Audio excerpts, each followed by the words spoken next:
Komentaryo, issue, serbisyo publiko. Aksyon Radio! Sa Bacolod, Aksyon Radio! Aksyon Radio!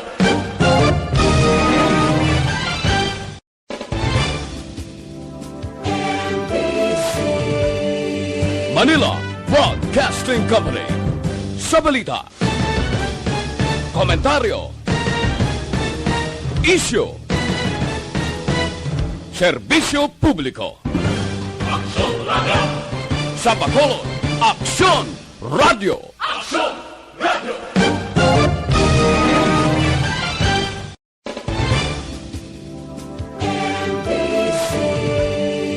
Manila Broadcasting Company. Sa Balita, komentaryo, issue, serbisyo publiko. Aksyon Radio! Sa Bacolod, Aksyon Radio! Aksyon Radio!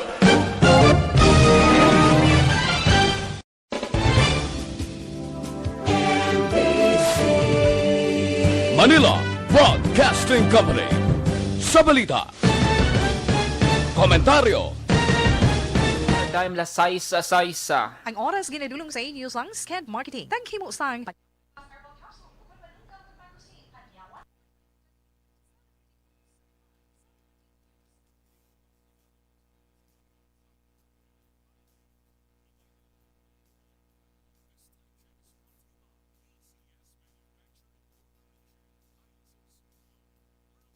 Quality.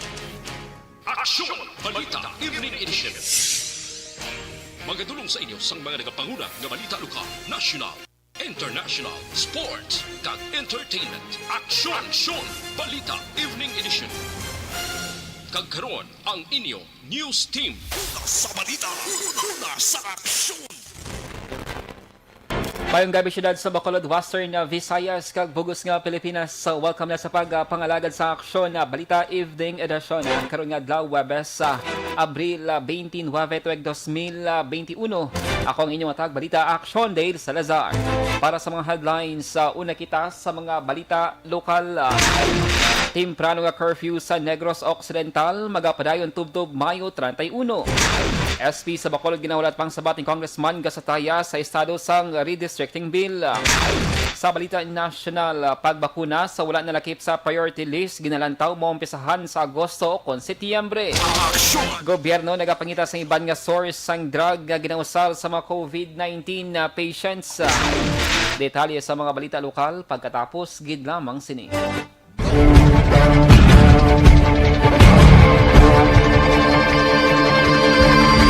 Welcome to the biggest gathering of radio stars in Negros Occidental.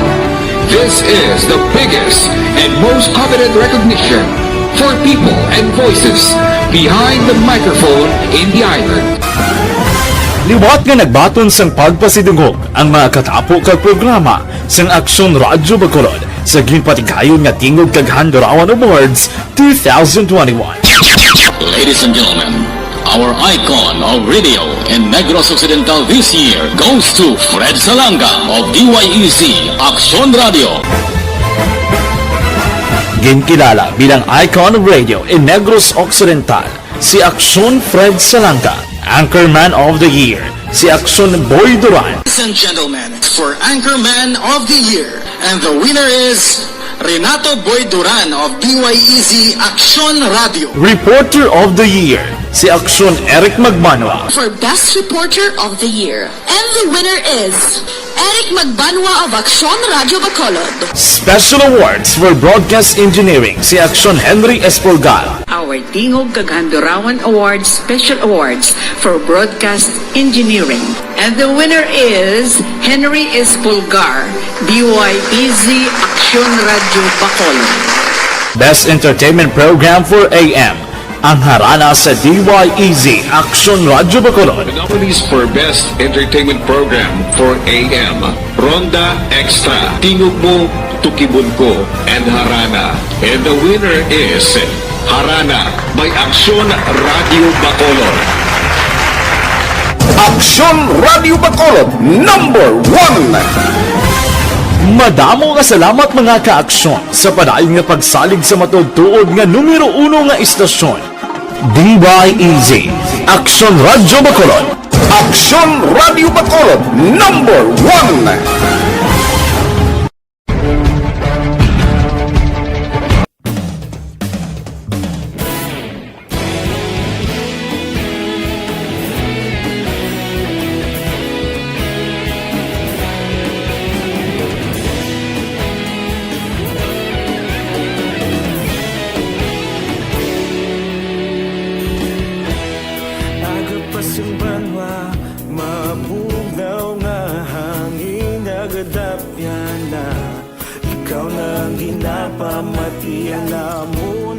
Sandigan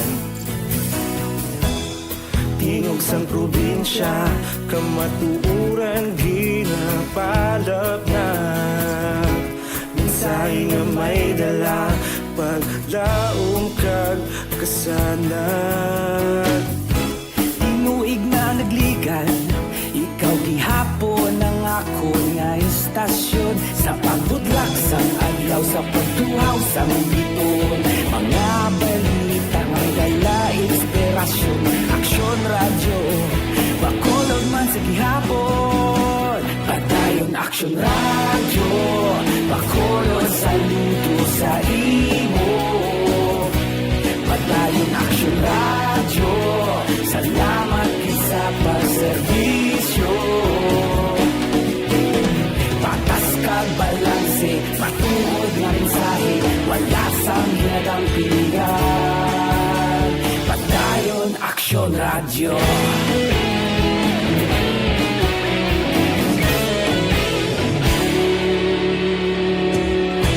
Bacolod kag Negrosanon inyong pamatian istasyon nga nagapalaplag sang kamaturan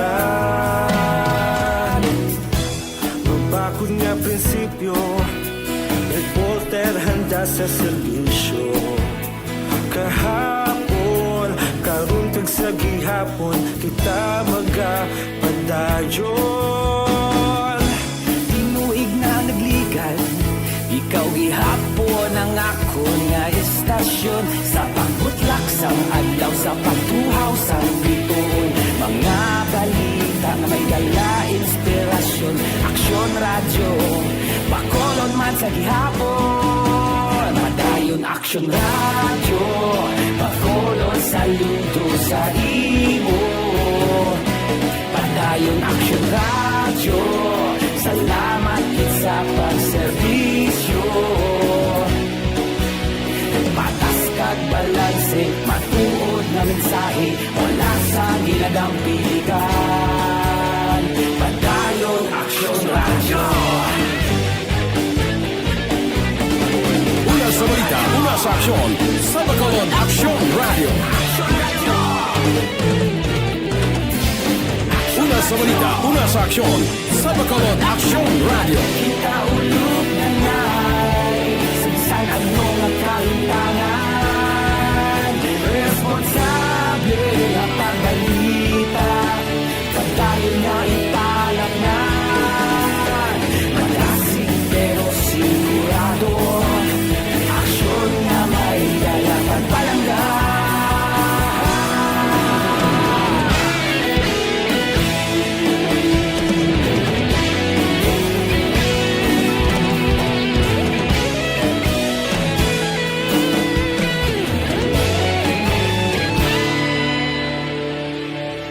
padayon Aksyon Radyo Bacolod saludo sa imo padayon Aksyon Radyo salamat gid sa pagserbisyo padayon Aksyon Radyo Bacolod saludo sa imo padayon Aksyon Radyo salamat gid sa pagserbisyo patas kag balanse matuod nga mensahe wala sang ginagang piligan padayon Aksyon Radyo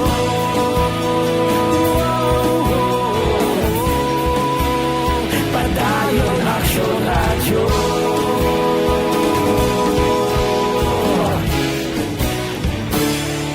Padayon Aksyon Radyo.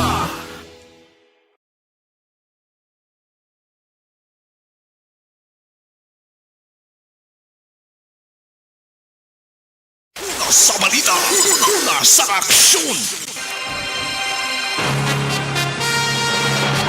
Lasay sa 15 Action Radio Philippines Standard Time kagkaroon sa detalye na sang mga balita lokal.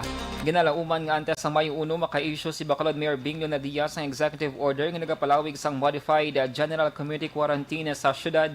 Una naging konpermara ni Dr. Chris Sorongon, Deputy for Medical sa Bacolod EOC nga mapabilin sa MGCQ ang syudad sa bulan sang Mayo. Suno kay Sorongon, padayon man ang ginapatigayon nga pagsinapos ang EOC agod istoryahan kag hibaloon ang dapat baguhon kag mga rekomendasyon sang iban nga sektor sa pagpatuman sa mga health and safety protocol kag iban pa nga pagsulundan base man sa mga ginapapanaog nga mando sang alkalde. Ginapangabay ni Sorongon ang mga pumulo nga likuan ng pagtilipon kag kun mayaragid man ipatuman ang 30% capacity. Pag-abot na sa April 30, no, a day before sa May 1, ang aton ng City Legal Office, kapag sa aton na Mayor, no, ang aton obraw na ni Mayor, being mapasad ang sila sa aton na executive order that will cover May 1 to May 31. No? Dapat yan si Dr. Chris Sorongon sa Bacolod EOC. Nag-issue si Governor Bong Lacson sa Executive Order number 21-24 Series of 2021 nga nagapalawig sa pagpatuman sang modified GCQ kon MGCQ sa Negros Occidental tubtob Mayo 31 tuig 2021. Ginpermahan kag gin-issue sang Gobernador ng Mando subong hapon Huwebes, Abril 29. Nasad sa mando ni Lacson nga magapabilin sa gihapon ng curfew sa probinsya nga alas 8 sang gabi tubtob alas 4 sang kagahon. Magapabilin man ang strikto nga measure angot sa mass gathering sa Negros Occidental.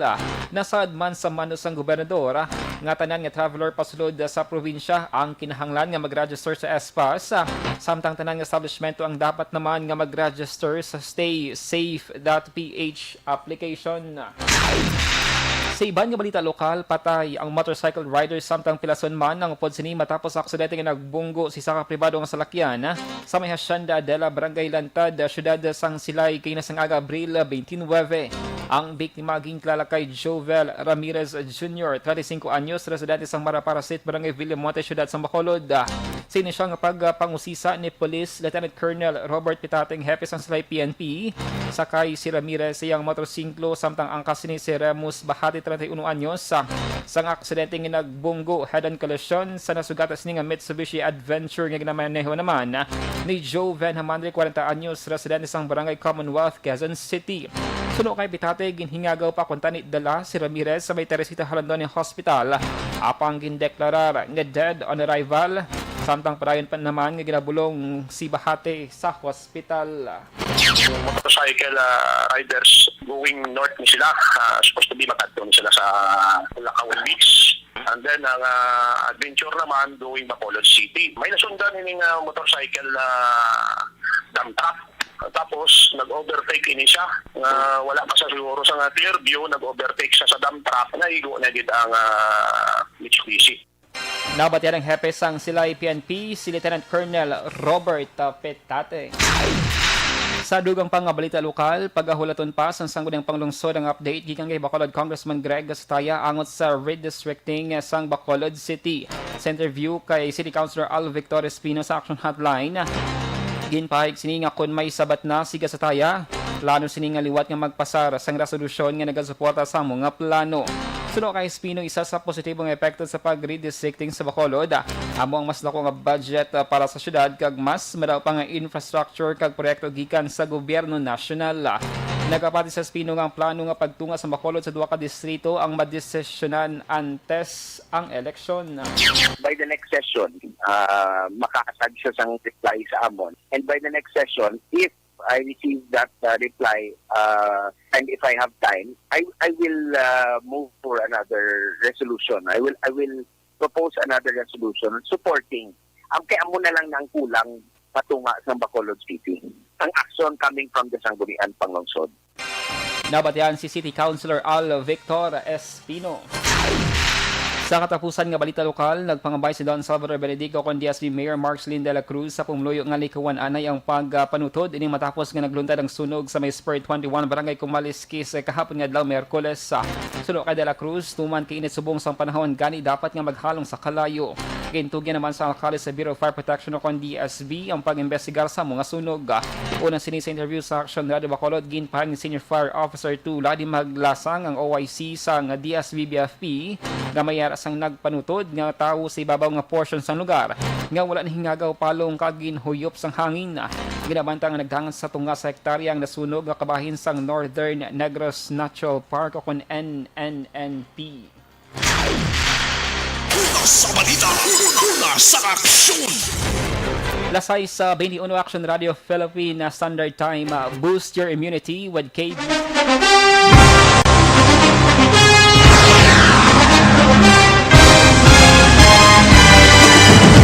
Mga balita nga una nabatian, mga impormasyon nga nakaapekto sa pagpangabuhi sang tanan, drama nga naghatag kabuhi sa istorya sang paglaom, paghigugma kag pagpasimpalan, serbisyo nga makatalandog balatyagon kag nagbunga sang pagsanyog, istasyon sang tanan sa sulod na sang 51 ka tuig, istasyon nga hindi kamupag kalipatan. 7 ka mga kongresista, 1 ka gobernador ang araw sa nagkulist sa pedaya yung pamangkot to nagligad para pamaninga linaw wagay sa ngalan wala to naman nga maglapit na lang ang eleksyon pagwa. Sakit lang kung kays nga katapos ang media nga mag-report lang sa senaryo kabisan mahatagan kamo tsansa nga makapalayag sa inyo hibubunot batok sa pulisya kontra wala niya tsansa mo nagpasarhag na ang kamera wala ang ila counterpart sa Senado nagpabungol-bungol kamuda daw pinagusto lang sa kamera insulto sa Senado. Una sa balita, una sa aksyon, Sabado, Aksyon Radio.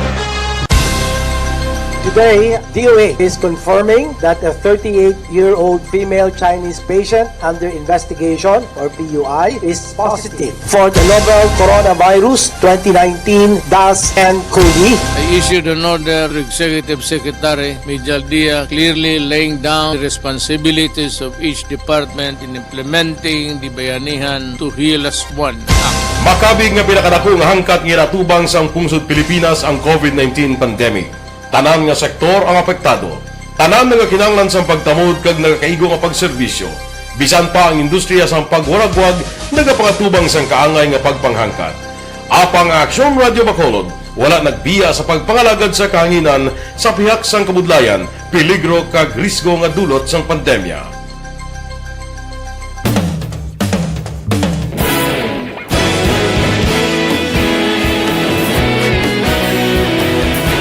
Sa sunod na sang 51 ka tuig, nasaksihan ang dedikasyon sa Aksyon Radio Bacolod sa pagdulong sa mga balita kag impormasyon para sa interes sang mga pumuluyo.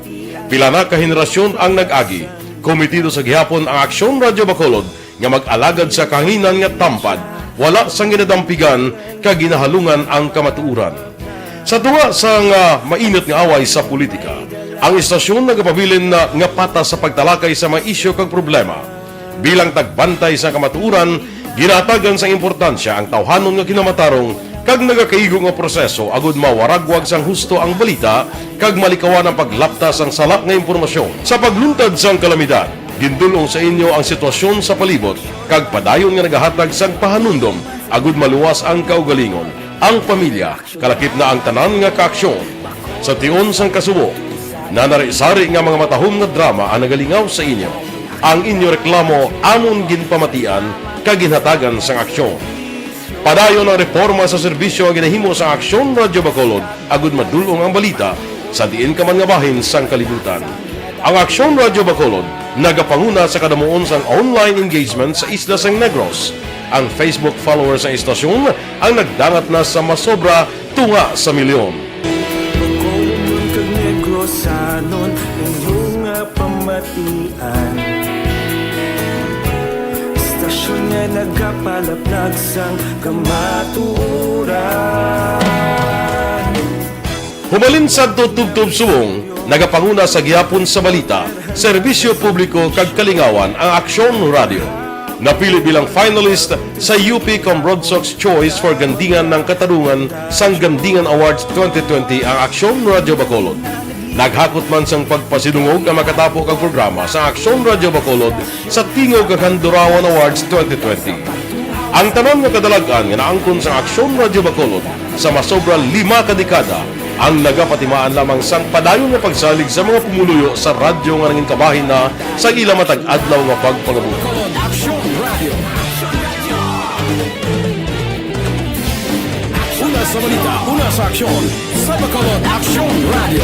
Kaulog na na'y Samsay ang mga kahintangan Responsable at pagbalita Pagdaling na na morning, bilog nga dakpanwa sa Bacolod, bilog nga probinsya sang Negros Occidental.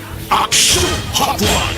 Mayad-ayad nga aga sa liwat sa aton sining nga magka-aksyon nga nagamonitor na karon nga aga sa aton.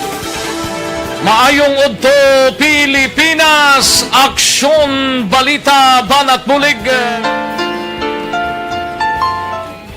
Mayong hapon naman sa ito mga palanggang mga palamati. Ayun nyo naman kubos nga lagad si Tito Wilma, upod ninyo karong nga hapon sa pagpangalagad sa palatuntunan. This is my life. Amon, first time ni natabo diri sa aton sa Pilipinas kag sa kalibutan nga nag-amoning senaryo ta. Yes, maayong gabi kalibutan. Welcome na sa pagpangalagad sa Aksyon Firing Line. May gabi sa liwat, kamusta naman mapalangga naman tagpalamati, region-wide mga palagag kita sa labilin isa ka oras, 19 minutos, karon gadlaw Miyerkules. Anniversary Aksyon Radio Bacolod. Isa po kayo sa haligi ng katotohanan para sa kapayapaan, hindi lang sa siyudad ng Bacolod, kundi pati sa lalawigan ng Negros Occidental. Mabuhay ang Aksyon Radio Bacolod. Sa pihak sa mga pagtilaw ngay natubang sang komunidad, padayon nga nagpangalagad sa inyo. Kahapon, subong kag sa palabuton ang Aksyon Radio Bacolod. Una sa balita, una sa aksyon, sa Bacolod, Aksyon Radio.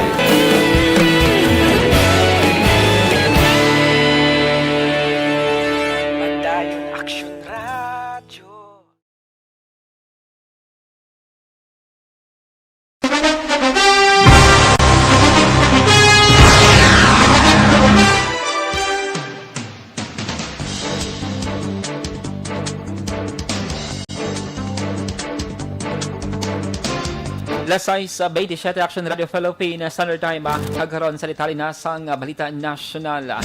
Ginalantaw sang gobyerno nga sa bulan sang Agosto kon Setyembre pa mag-aumpisa ang pagbakuna sang COVID-19 vaccine sa mga tawo nga wala nalakip sa priority list o kon general population. Suno kay Vaccine Czar Carlito Galvez Jr. ang Pilipinas ang magabaton sang 20 to 25 milyones ka COVID-19 shots sa bulan sang Hunyo kag nagakaigo na ini para sa halos tanan nga priority groups. Ang vaccination drive sa karon ay nagakover lamang sa 3 ka mga priority groups lagip ng health workers, senior citizen kag mayroon sang comorbidities. Sa kabugusan ng Pilipinas ang nakabato na sang 4.025 million COVID-19 shots kag 1.8 million naman ka mga tawo ang nabakunahan. Samtang nagapangita ang Pilipinas sa iban pang sources ang investigational drugs nga ginausar sa mga COVID-19 patients matapos nga nagapangatubang sang dako nga hangkat sa pagdamo sang COVID-19 cases ang pinakadako nga supplier sang pungsod India. Suno kay Health Undersecretary Maria Rosario Vergere, ang National Task Force Against COVID-19 ang nagapanguna sa pagpangita sa iban nga suppliers sang tocilizumab kag remdesivir. Suno kay Vergere, ang gobyerno ang nagapakig-angot sa karon sa pungsod Switzerland para sa supply sang tocilizumab. Ang India ang isa sa mga mayor nga ginakuhaan sang drug, ilabi na ang investigational drugs. Una na sad tuwagin part ng DOH nga posible ma-delay man ang delivery sang COVID-19 vaccines gikan sa pungsod India bangod sa pagdamo sang COVID-19 cases sa amo nga pungsod. Sa dugang pang balita national, ginalantaw sa Department of Health kag Philippine Nursing Association o PNA yung pagpatigayon sang mas tempranong nursing licensure examinations para mag-augment sa mga healthcare workers karon nga mayroon sa COVID-19 pandemic. Suno kay Health Undersecretary Maria Rosario Vergere, isa ini sa mga options nga ginakonsiderar kasunod nga nagapabilin nga manubo ang mga aplikante sa hiring program sang DOH. Una na ginanunsyo sang Professional Regulation Commission o PRC ngang May 2021 nga nursing licensure exams ang ginpaiso sa bulan sang Nobyembre bangod sa pandemic. Damlag lang ginatos ka mga doktor kag nurses gikan sa ibang rehiyon ang gin-deploy sa Metro Manila nga lubos nga naapektuhan sang COVID-19. Sa balita, sa aksyon!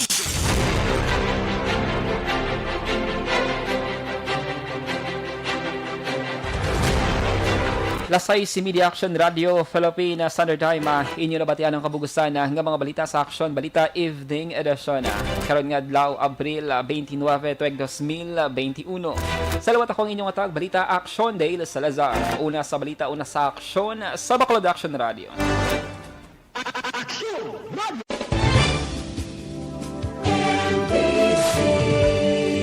Manila Broadcasting Company. Sa balita, komentaryo, isyu, serbisyo publiko. Aksyon Radio! Sa Bacolod, Aksyon Radio! Aksyon!